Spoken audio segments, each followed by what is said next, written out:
Hello दोस्तों। जैसा कि पहले मैं आपको बता चुका हूँ कि मैं मॉडर्न हिस्ट्री की क्लास ले रहा था, लेकिन बीच बीच में छोटे छोटे एक दो टॉपिक आते रहते हैं जिनको मैं कवर अप करता जाता हूँ। तो ऐसे ही आज बहुत ही मन किया तो मैंने कहा चलो एक वर्ल्ड वॉर 3 इस समय जैसे सिचुएशन बनी हुई है उसके बारे में एक छोटा सा क्लास ले लेता हूँ, या ऐसे ही lecture type information type share करना चाहूँगा। जैसे कि अभी वर्ल्ड वॉर 3 की सिचुएशन टाइप चल रहा है। पिछले 2 सालों से या 2.5 सालों से लगातार जो दो मुल्कों के बीच में लड़ाई हो रही है, 2.5 साल 3 साल से, एक रशिया और यूक्रेन और दूसरा 1.5 साल से इजराइल और फिलिस्तीन, गाजा, हिजबुल्ला, ईरान। तो समझने वाली बात यह है कि यह ऐसी ही सिचुएशन 1962 में बनी थी, यूएस वर्सेस यूएसएसआर। जब सबको लगा था कि वर्ल्ड वॉर 3 होगा ही होगा, लेकिन एकदम से सारी सिचुएशन नॉर्मलाइज हो गई। मैं ये बताना चाहूंगा कि ये जो सिचुएशन चल रही है ये कुछ नहीं है, प्रभुत्व की लड़ाई है। रशिया, जो यूएसएसआर खत्म होकर रशिया बना था, रशिया और यूएस दोनों टॉम एंड जेरी, कुत्ते बिल्ली की तरह लड़ते रहते हैं पूरी दुनिया में। अगर आप ध्यान से देखेंगे तो पूरी दुनिया में कहीं भी लड़ाई होती है वो और कोई नहीं, यही दो देश मिलकर आपस में लड़ते हैं। 1947, 1965, 1962, 1971, 1999, ये भारत और चाइना के बीच में जो लड़ाई हुई थी ये उसका मैंने बता रखा है। लेकिन अगर आप ध्यान से देखेंगे तो वहां भी भारत और पाकिस्तान की बजाय यूएस और यूएसएसआर ही लड़ रहे थे। यूएस सपोर्ट कर रहा था पाकिस्तान को और यूएसएसआर कर रहा था इंडिया को। जब 1971 में भारत के अगेंस्ट में पूरी दुनिया खड़ी थी और कोई भी मदद करने को तैयार नहीं था, बांग्लादेश में सिविल वॉर टाइप सिचुएशन बनी हुई थी, तब मैडम इंदिरा गांधी, हमारी तत्कालीन प्राइम मिनिस्टर, ने यूरोप का दौरा किया और बहुत ज्यादा मदद मांगने की कोशिश करी, लेकिन उनकी किसी ने मदद नहीं करी। फिर मैडम इंदिरा गांधी यूएसएसआर जाती है, वहां पर उनके प्राइम मिनिस्टर और प्रेसिडेंट से मिलती हैं और बताती हैं कि पूरी दुनिया हमारे अगेंस्ट में खड़ी हुई है। तब भारत और यूएसएसआर के बीच में संबंध बहुत ज्यादा खराब नहीं थे, या आज भी खराब नहीं है। इसीलिए हम आज भी रशिया को ब्लाइंडली सपोर्ट करते हैं। मतलब भले हम पूरी दुनिया में कुछ भी कहते रहे, लेकिन धीरे से बोल देते हैं कि भाई हम हैं तो तुम्हारी ही तरह। जब पूरी दुनिया भारत के अगेंस्ट में थी तब यूएसएसआर ने हमारी सहायता करी थी। वो हमारी सहायता नहीं करी थी। यूएसएसआर और यूएस दोनों में आइडियोलॉजिकल डिफरेंसेस हैं, आप सभी को पता होगा। जैसा कि क्लास में दो बच्चे होते हैं, जो वो दो बच्चों की कभी भी आपस में जमती नहीं, कभी भी दोस्त नहीं हो सकते। कौन? जिसकी रैंक 1 होती है और सेकंड जिसकी रैंक 2 होती है। रैंक 1 और रैंक 2 आपस में कभी भी दोस्ती नहीं करते हैं या हंस के मिल के बात करते हैं, लेकिन वो दोनों एक दूसरे के कभी घनिष्ठ मित्र नहीं होते। क्यों? क्योंकि दोनों में कंपटीशन चल रहा होता है। हालांकि यूएसए और यूएसएसआर ने वर्ल्ड वॉर 2 मिलकर साथ में लड़ी थी। जब वर्ल्ड वॉर 2 खत्म हुई, और ये जो वॉर होती है ना, ये पूरी पूरी इकोनॉमी पर डिपेंड करती है। जो जितना ज्यादा इकोनॉमिक स्ट्रांग होगा वो उतना ही ज्यादा ताकतवर बनेगा। अब ब्रिटिश एम्पायर खत्म हो चुका था, पूरी दुनिया में जितने भी उपनिवेश थे वो आजाद किए जा रहे थे, और ऐसे में उभर कर दो महाशक्तियां सामने आती है, यूएसए और यूएसएसआर। इन दोनों के बीच में हथियारों की होड़ लग गई। कौन ज्यादा हथियार, ताकतवर हथियार बनाएगा, ये मैं आज इसलिए बता रहा हूं क्योंकि आज ही या कल ही रशिया ने आईसीबीएम का मतलब होता है इंटर कॉन्टिनेंटल बैलिस्टिक मिसाइल। मतलब एक कॉन्टिनेंट से आप दूसरे कॉन्टिनेंट में अटैक कर सकते हैं आईसीबीएम से।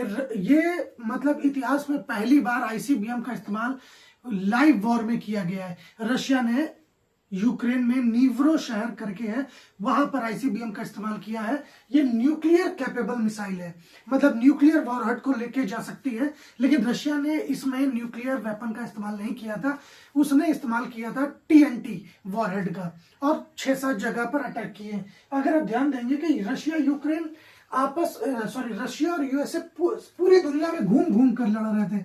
जैसे 1962 हो गया, वियतनाम वॉर हो गया, और अजरबैजान आर्मेनिया हो गया, कोरियन वॉर हो गई। उसके बाद अफगानिस्तान में जब रशिया ने कैप्चर किया अफगानिस्तान को, तो सोवियत वॉर हो गई।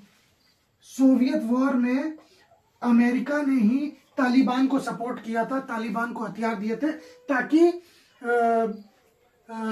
जो सोवियत संघ के सैनिक है वो वहां हार जाए। उसके बाद सोवियत वॉर हुई, और लगातार आप देखते रहेंगे कि इनका मेन जो फंडा है केवल अपने वेपन इंडस्ट्री को डेवलप करने का है।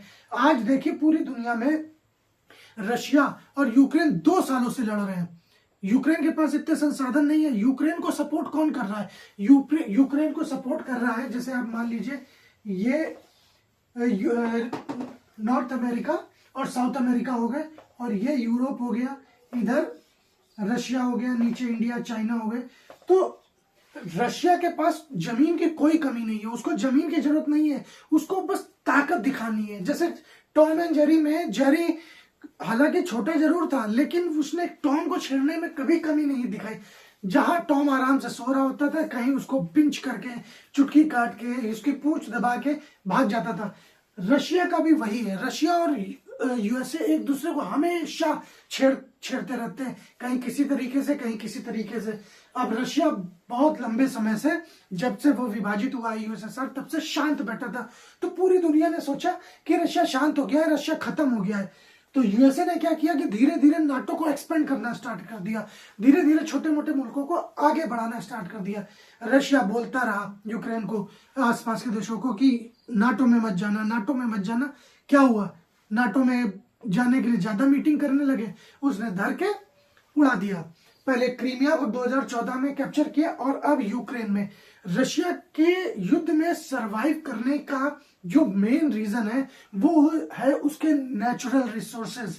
वो नेचुरल रिसोर्सेज की दम पर ही आज तक टिका हुआ है। अब यूरोप वालों की चालाकी देखिए, पूरी दुनिया में बोल रहे हैं कि रशिया से कुछ मत खरीदो, रशिया से कुछ मत खरीदो, रशिया पे सैंक्शन लगा दो, ये लगा दो, वो लगा दो। स्विफ्ट मैकेनिज्म सिस्टम ये होता है, जब भी आप इंटरनेशनल ट्रेड करते हैं तो एक मैसेज डिलीवर होता है कि ट्रेड हो गया। जैसे हमारे में मैसेज आते हैं ट्रांजेक्शन डन का, वैसे ही अब पूरी दुनिया में उस पर कैपिंग लगाई जा रही है। लेकिन पूरा यूरोप एनर्जी कहां से ले रहा है? एनर्जी ले रहा है रशिया से। एनर्जी पर कोई सैंक्शन नहीं है, इसीलिए रशिया अभी तक युद्ध में टिका हुआ है। अब रशिया को देखा देखी इजराइल भी वॉर में कूद गया। अब इजराइल के पास क्या है? इजराइल के पास है टेक्नोलॉजी, लेकिन उसके पास अनाज नहीं है। अब वो टेक्नोलॉजी भी एक लिमिट में ही बेच सकता है। अब वो कूद को तो गया है, 1.5 साल हो गया, क्योंकि वॉर में एक ही चीज काम आती है, वो है पैसा। हर चीज पैसे पे डिपेंड करती है। आप जितना पैसा खर्चा करेंगे उतनी देर तक युद्ध लड़ सकते हैं। मिसाइलें कितनी महंगी होती हैं, बम कितने महंगे होते हैं, फाइटर जेट्स कितने महंगे होते हैं, मेंटेनेंस में पैसा जाता है, मैन पावर में पैसा जाता है, मेडिकल सप्लाईज में पैसा जाता है, लॉजिस्टिक्स सपोर्ट्स में पैसा जाता है। केवल पैसे का ही खेल है, और पूरी दुनिया को पता है जो भी इकोनॉमिकली स्ट्रांग होगा वही वॉर जीतेगा। अब इजराइल ने यूएस की दम पर, उसको लगा कि बहुत जल्दी हम गाजा को कैप्चर कर लेंगे, समतल बना देंगे, हिजबुल्लाह को मार देंगे। यूएसए सपोर्ट कर रहा था। अब यूएसए मजबूत है। यूएसए के मजबूत होने का कारण मैं आपको बताऊंगा। कंटिन्यूअस वो अटैक करता रहा, लेकिन आज 1.5 साल के बाद वो भी हार गया। हार इन द सेंस कि वो भी परेशान हो गया है कि वॉर खिंचता ही जा रहा है। पूरी दुनिया 2 भागों में टूट गई है। कोई किसी को सपोर्ट कर रहा है, कोई किसी को सपोर्ट कर रहा है। रशिया भी पैसा बहा रहा है वॉर में, यूएसए भी पैसा बहा रहा है। लेकिन हर कोई व्यक्ति कितना भी अमीर क्यों ना हो, उसके पैसा लगाने की एक लिमिट होती है। हार कर बेंजामिन नेतन्याहू ने स्टेटमेंट दे ही दिया। अब वो क्या कह रहा है, जब वो ससुरा थक गया है तो वो बोल रहा है कि जो भी हमारे आपने बंदे कैप्चर किए हैं हमास से, आप उसको छोड़ दो, उसके बदले में हमसे पैसा ले लो। काहे ये बात पहले नहीं आ पा रही थी? पहले तो यूएस की दम पर, अपनी टेक्नोलॉजी की दम पर आप वॉर में कूद जाते हैं। भारत ने अभी तक इजराइल को सपोर्ट नहीं किया है, ये बात मैं सभी को बताना चाहूंगा इससे पहले कि ये बात किसी को हर्ट हो। भारत इजराइल को मिलिट्रीली सपोर्ट नहीं करता है। भारत टू नेशन थ्योरी में विश्वास रखता है, भारत पीस में विश्वास रखता है, भारत स्टेबिलिटी में विश्वास रखता है। भारत ने अभी तक इजराइल को वॉर के लिए सपोर्ट नहीं किया है। भारत ने बोला है कि हाँ, अगर आप पे टेररिस्ट अटैक हुआ है तो आप उसकी कार्यवाही कर सकते हैं, लेकिन उसमें जो जान माल की हानि हो रही है, मानवों का विनाश हो रहा है, नरसंहार हो रहा है, उसकी भारत कड़ी निंदा करता है। जगह जगह पर, समय समय पर वो कड़ी निंदा करता रहा है। इजराइल ने भी भारत को बहुत बार सपोर्ट किया है। क्यों? क्योंकि भारत एक इकोनॉमी है बहुत बड़ी, इजराइल को अपनी टेक्नोलॉजी बेचनी है। अब इजराइल ने पूरी दुनिया में अपनी टेक्नोलॉजी का हवा बना के रखा है कि मेरा आयरन डोम, मेरा आयरन डोम, लेकिन क्या हुआ? आज आयरन डोम भी फेल है, आज उसकी पूरी टेक्नोलॉजी भी फेल हो चुकी है। आए दिन रॉकेट गिरते रहते हैं, जान माल की हानि होती रहती है। आप टेक्नोलॉजी से खाना नहीं खा सकते, आप मोबाइल नहीं खा सकते हैं, सॉफ्टवेयर नहीं खा सकते हैं। ये सब इंटरटेनमेंट और प्रोटेक्शन के तरीके हैं, लेकिन प्रोटेक्शन भी एक लिमिट में ही होकर रहता है। अब मेन जो मेरा कहने का मतलब है, वर्ल्ड वॉर 3 के हम मुहाने पर खड़े हैं, और वो भी किसकी वजह से? वो भी केवल इन दो देशों की वजह से, एक रशिया और दूसरा यूएस। इन दोनों को केवल अपनी सत्ता कायम करनी है, इनको केवल यूनिपोलर वर्ल्ड चाहिए। मतलब हम ही जो कहे वो सही है। यूनाइटेड नेशंस पूरी तरीके से वैसी स्थिति बन चुकी है जैसे हिटलर के समय में थी। जैसे उस समय लीग ऑफ नेशंस था, आज यूनाइटेड नेशंस है। पूरी तरीके से यूनाइटेड नेशंस फेल हो चुका है, क्योंकि इसके जो P5 मेंबर है, परमानेंट 5 जिनको बोलते हैं, जिनके पास वीटो पावर है, चाइना, रशिया, फ्रांस, यूएसए और यूके, ये वही 5 देश हैं जो विजेताओं की तरफ थे, जिन्होंने वर्ल्ड वॉर 2 जीती थी। अब क्या है, कोई भी अगर आप प्रस्ताव पारित करते हैं तो या तो उस पर रशिया वीटो कर देता है या फिर चाइना वीटो कर देता है। तो कोई भी प्रस्ताव कभी भी यूनाइटेड नेशन जनरल असेंबली या security council, United nation security council में पास ही नहीं हो पाता है। मेन रीजन क्या है उसका? केवल यूएसए और यूएसएसआर, इन्हीं दो हाथियों के बीच की लड़ाई में आज भी घास कुचली जा रही है। जब दो हाथी लड़ते हैं तो पेड़ पौधे टूटते हैं, झाड़ियां कुचलती, वही हो रहा है आज। Thank you very much.